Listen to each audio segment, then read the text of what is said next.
Bé, el document que es va treballar en concret aquest estiu i a l'inici de la tardor del 2019, conjuntament amb la formació juvenil, l'associació Fridays for Future i el Ministeri de Medi Ambient, Agricultura i Sostenibilitat.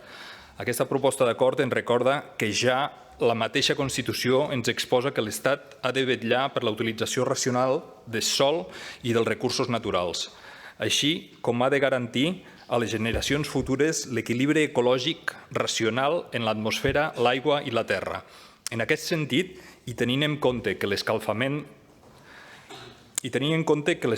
del sistema climàtic és inequívoc, amb afectacions que ja es noten a Andorra,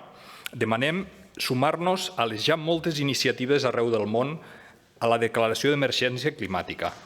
En clau nacional, creiem que aquesta declaració ha d'anar acompanyada del desplegament prioritari de la Llei d'Impuls de la Transició Energètica i del Canvi Climàtic del 2018,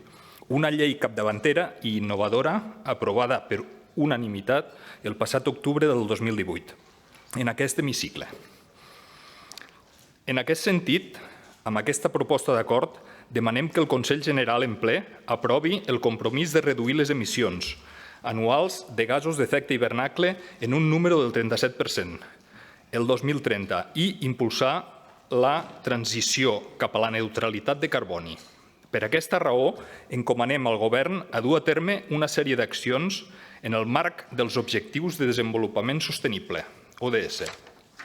Entre aquestes, destaca, per exemple, el foment dels productes de proximitat, elaborar una nova llei d'aigües abans del 2023, promoure plans de mobilitat sostenible per als treballadors de totes les administracions, implantar una plataforma nacional per compartir cotxe, impulsar la creació d'una taxa de diòxid de carbó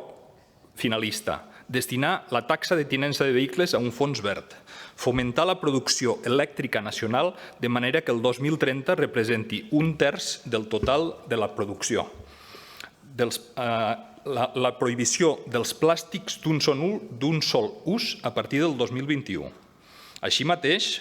per implicar els joves en la lluita contra el canvi climàtic i fer valer les seves opinions, demanem incloure un representant d'aquests joves en la Comissió Nacional de l'Energia i del Canvi Climàtic, així com a la Conferència de les Parts del Conveni Marc de les Nacions Unides sobre el Canvi Climàtic. Creiem que adoptar una proposta d'acord de reconeixement de canvi climàtic i de declaració de l'estat d'emergència climàtica i ecològica és un deure i una responsabilitat com a parlamentaris, de la qual no podem defugir.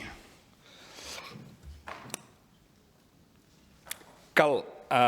ajuntar tot i el seu la iniciativa dels grups parlamentaris que donen suport a l'acció de govern. Aquesta proposta que proposem avui ha estat complementada